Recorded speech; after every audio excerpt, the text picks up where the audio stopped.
जैसे हम लोग जो कुछ भी खाते हैं उससे हमें न्यूट्रिशन मिलता है। उसके बाद रेस्पिरेशन, रेस्पिरेशन जरूरी है ताकि ग्लूकोज का ब्रेक डाउन हो सके और उससे हमें एनर्जी मिलेगा। उसका ट्रांसपोर्ट ऑफ मटेरियल, तो जो कुछ भी मटेरियल है वो हमारे हर एक सेल तक पहुंच जाए, तो इसके लिए ट्रांसपोर्टेशन का होना जरूरी है। तो ट्रांसपोर्टेशन जैसे हार्ट, आर्टरीज, वेन्स और ब्लड, ये सारा कंपोनेंट्स मिलकर के क्या करते हैं, ट्रांसपोर्टेशन का काम करते हैं within the body. Excretion of waste products, excretion of waste products means जो कुछ भी हमारे जो वेस्ट प्रोडक्ट बनता है वो हमारे शरीर से बाहर आना चाहिए। तो ये किडनी क्या करता है, किडनी एक तरह का फंक्शन करता है और वेस्ट प्रोडक्ट को हमारे शरीर से बाहर निकालता है। How do living things get their food, तो लिविंग थिंग्स फूड कैसे, मतलब कैसे पाते हैं, वो कैसे वो फूड को अडॉप्ट करते हैं, वो बनना। Some organism use simple food material, तो कुछ ऑर्गेनिज्म जो है सिंपल फूड मटेरियल को यूज करते हैं, often from inorganic source in the form of carbon dioxide and water. तो कुछ ऐसे ऑर्गेनिज्म हैं जो सिंपल फूड मटेरियल को ऑप्टन करते हैं इन the form of inorganic sources, for example carbon dioxide, water. तो ये जो मोस्टली करते हैं जैसे प्लांट्स हैं, प्लांट्स कार्बन डाइऑक्साइड और वाटर का यूज करके द प्रेजेंस ऑफ सनलाइट और क्लोरोफिल, ये क्या करते हैं, फोटोसिंथेसिस के द्वारा फूड ऑप्टन करते हैं। तो ऐसे ऑर्गेनिज्म को हम लोग बोलते हैं ऑटोट्रॉफ्स। ऑटोट्रॉफ्स में कौन सा होता है, green plants and some bacteria. तो ग्रीन प्लांट और सम बैक्टीरिया में ब्लू ग्रीन एल्गी। तो जैसे ब्लू ग्रीन एल्गी और ये ग्रीन प्लांट्स, ये क्या होता है, autotrophs. Autotrophs means makes their own food, their own food. तो ऑटोट्रॉफ्स मतलब जो अपना जो भोजन है वो खुद से बनाता है, अपना फूड खुद से प्रोडक्ट करता है, इसको हम लोग प्रोड्यूसर भी बोलते हैं, प्रोड्यूसर।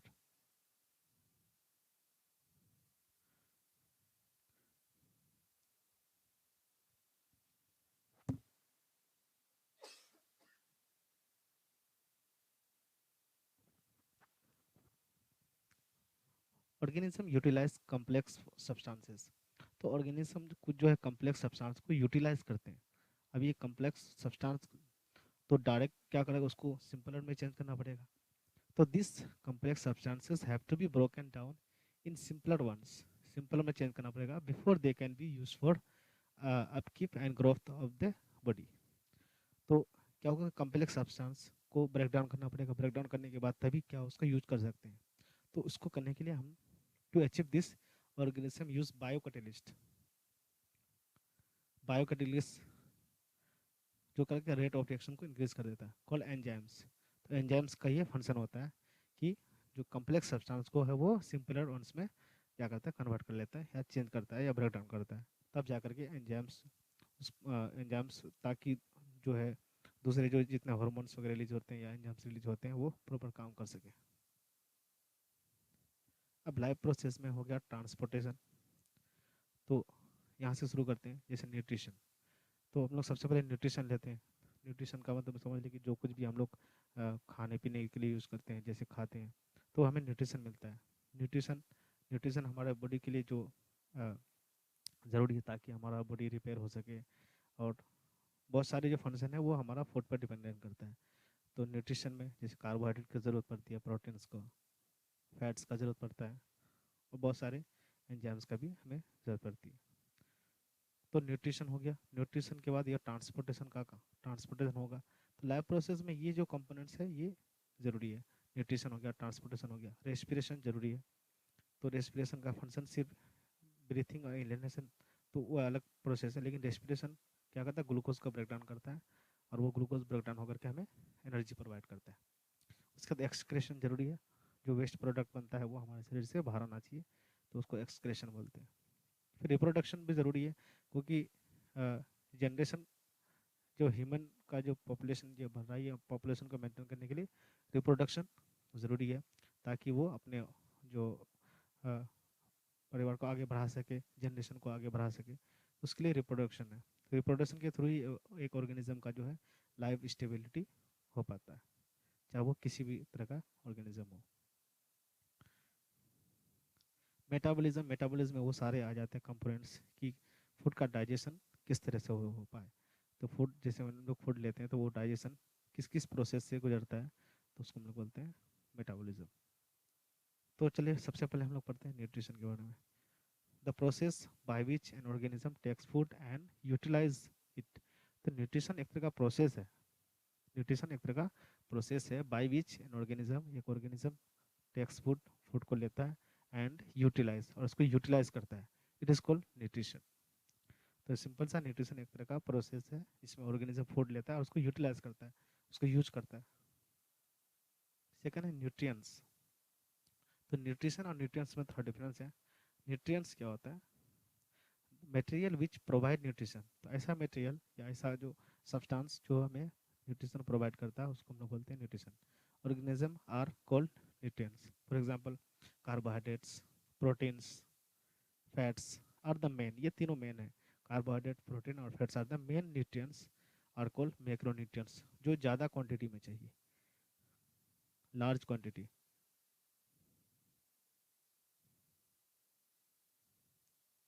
तो हमें सबसे ज़्यादा मेन जो है, हमें कार्बोहाइड्रेट, प्रोटीन्स और फैट्स की जरूरत पड़ती है।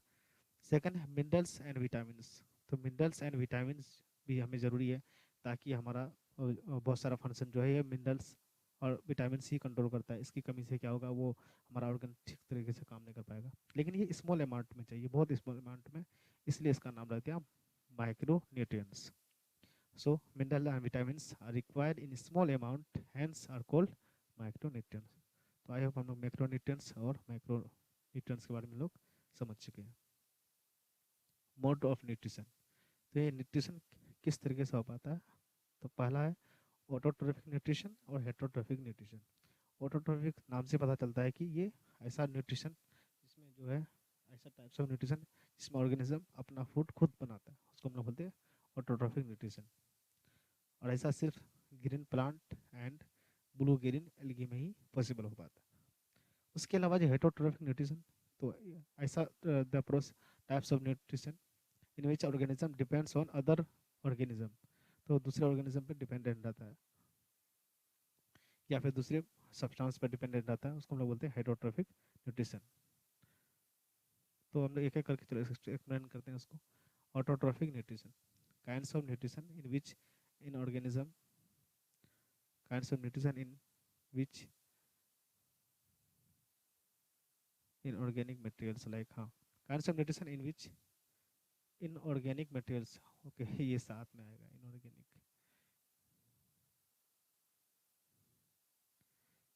इनऑर्गेनिक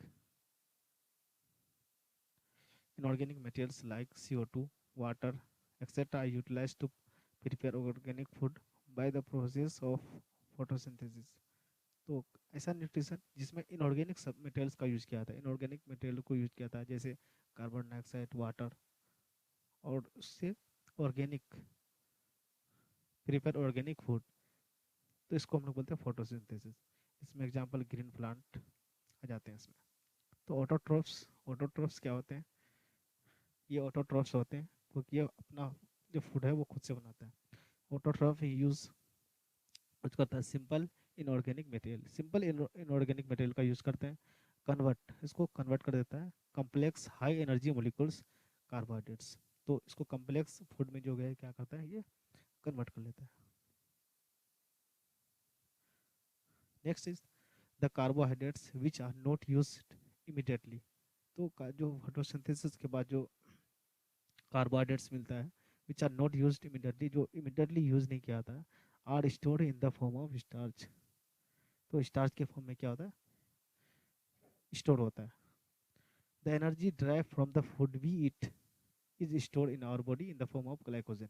तो ह्यूमन बॉडी में जो हम लोग जो खाना खाते हैं उससे जो हमें न्यूट्रिशन मिलता है, तो वो जो हमारे स्टोर होता है वो ग्लाइकोजन के फॉर्म में होता है ह्यूमन में, लेकिन प्लांट्स में होता है स्टार्च के फॉर्म में। ये डिफरेंस है कि प्लांट्स में फूड जो फूड यूज़ नहीं होता इमीडिएटली, तो जो फूड स्टोर होता है उसको हम लोग बोलते हैं स्टार्च।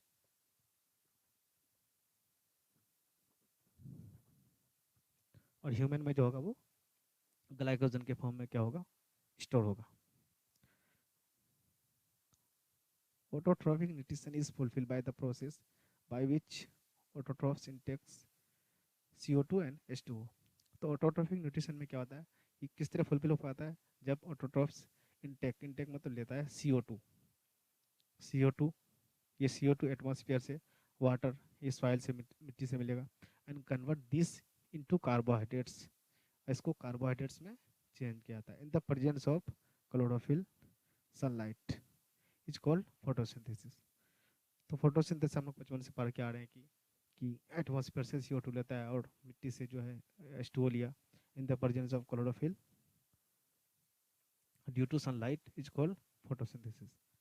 तो ये फोटोसिंथेसिस का केमिकल इक्वेशन है। तो इसमें जो CO2 यूज किया गया, CO2 और H2O मिल करके ये chlorophyll in the presence of sunlight. तो यहाँ पे फूड बनाया, इसको C6H12O6 से डिनोट करेंगे, और इसमें ऑक्सीजन रिलीज होगा। यही ऑक्सीजन हम लोग क्या करते हैं, लेते हैं, वी टेक ऑक्सीजन, और इसमें से वाटर भी रिलीज होता है। तो ये वाटर क्या होता है, ट्रांसपिरेशन के थ्रू एटमॉस्फेयर में चले जाता है।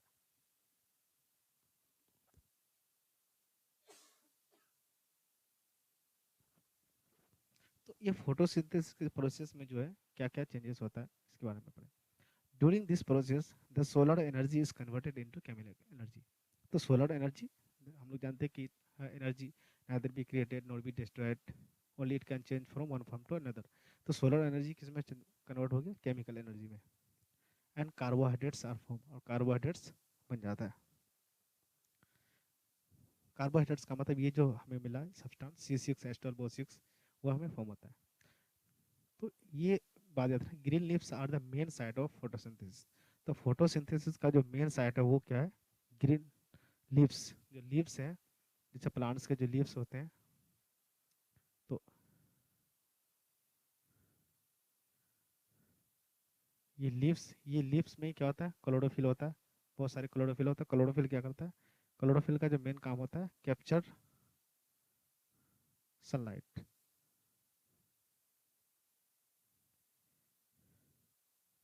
क्लोरोफिल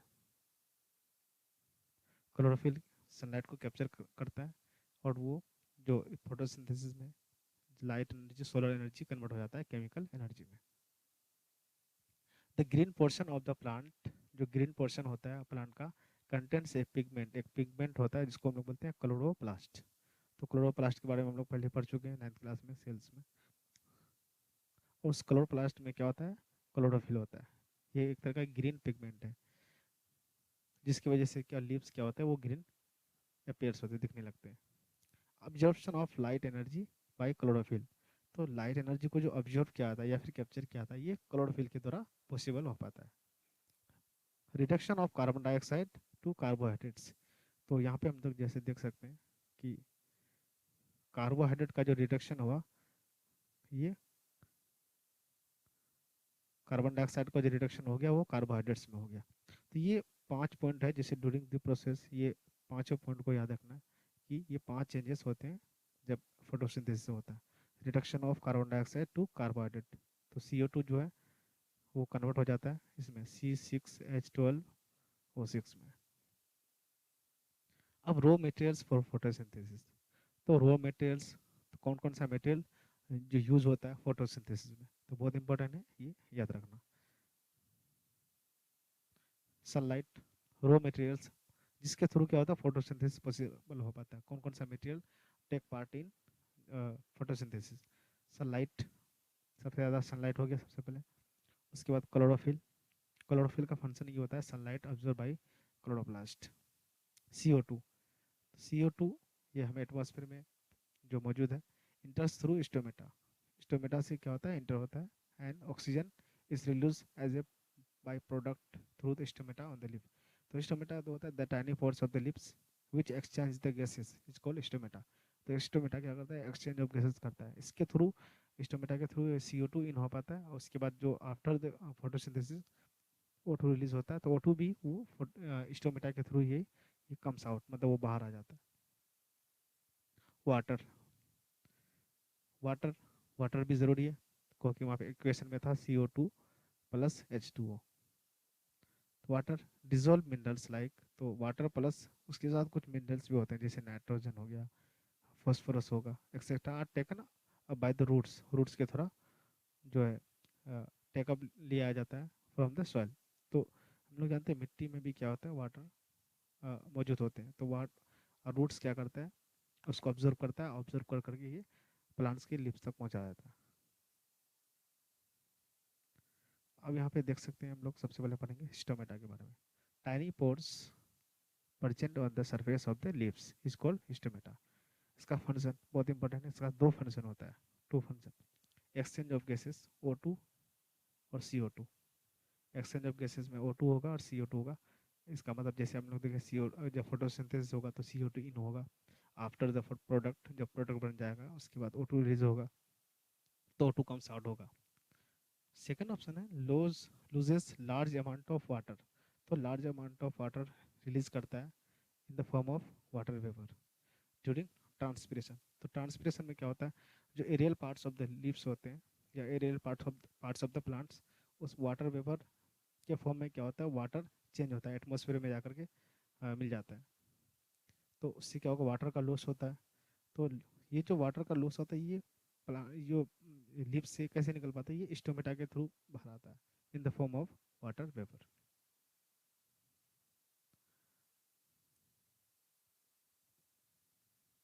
जैसे ये आप देख सकते हैं, ये मिड ड्रिप, इसको बोलते हैं मिड ड्रिप।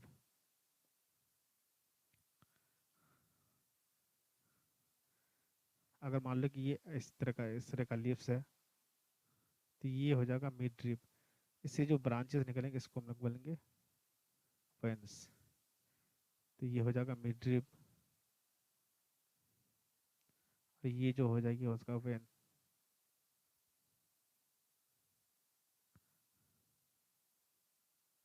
हाँ, तो इसी में क्या होगा, दो एक फ्लोएम और जाइलम। तो जाइलम का फंक्शन क्या होता है, जाइलम और फ्लोएम। तो जाइलम का फंक्शन होता है वाटर और मिनरल्स को, वाटर प्लस मिनरल्स को पहुंचा, वाटर प्लस मिनरल्स को पहुंचाता है लिप्स तक, लिप्स तक। और फ्लोएम, फ्लोएम का फंक्शन होता है जो फूड बना, फूड, तो फूड को क्या होता है, टू होल प्लांट्स, पूरे प्लांट्स तक पहुंचाने का काम करता है ये फ्लोएम। फ्लोएम। अब क्लोरोप्लास्ट क्या होता है, इसी में से बहुत सारे जो है डॉट स्ट्रक्चर होते हैं। ये डॉट स्ट्रक्चर जो होते हैं, इसी को हम लोग बोलते हैं क्लोरोप्लास्ट। ये बहुत सारे डॉट स्ट्रक्चर होते हैं, इसी डॉट स्ट्रक्चर में क्लोरोफिल होता है। क्लोरोफिल क्लोरोप्लास्ट में होता है। तो ये जो डॉट स्ट्रक्चर है इसी को हम लोग बोलते हैं क्लोरोप्लास्ट। फिर होता है गार्ड सेल। गार्ड सेल होता है स्टोमेटा में। स्टोमेटा में जो स्टोमेटा के जो पोर्स है वो ओपन होते हैं और क्लोज होते हैं। तो ये जो फंक्शन करता है वो गार्ड सेल करता है। तो आप उसके बारे में फंक्शन देखेंगे किस तरह काम करता है। The green dots are cell organelles, cells के ऑर्गेन्स हैं जिसको हम लोग सेल ऑर्गेनलीज बोलते हैं। The green dots are called chloroplast which contain chlorophyll. Chloroplast में क्या होता है, क्लोरोफिल होता है। अब ये जैसे यहाँ देखते हैं स्टोमेटा, स्टोमेटा पोर, ये जो पोर्स है इसको स्टोमेटा पोर बोलते हैं। ये इसमें बहुत सारे क्लोरोप्लास्ट हैं, इसी क्लोरोप्लास्ट में क्लोरोफिल होगा। और ये गार्ड सेल्स है, ये गार्ड सेल ये क्या करता है, ये स्टोमेटा को ओपन और क्लोज करता है। The opening and closing of the pore is a function of the guard cell. जो ओपनिंग और क्लोजिंग होता है स्टोमेटा का, ये फंक्शन होता है ये गार्ड सेल का। और ये गार्ड सेल किस तरह से काम करता है, the guard cells swell, swell मतलब फूल जाना, when water flows into them, जब उसमें वाटर फ्लोस होगा तो वो क्या होगा, स्वेल स्वेल कर जाएगा। स्वेलिंग होने के बाद cause the stomata pore to open, जिससे क्या होगा, स्टोमेटा ओपन हो जाता है। तो याद रखना, जब स्वेलिंग होगा तो ओपन हो जाएगा। सिमिलरली द पोर क्लोजेस, तो वो जो स्टोमेटा पोर है वो क्लोज हो जाएगा if the guard cell shrink, अगर सिकुड़ जाएगा तो ये हो जाएगा, क्लोज हो जाएगा। तो याद रखना स्वेल, स्वेल तो ओपन, और श्रिंक होगा तो ये हो जाएगा क्लोसिस।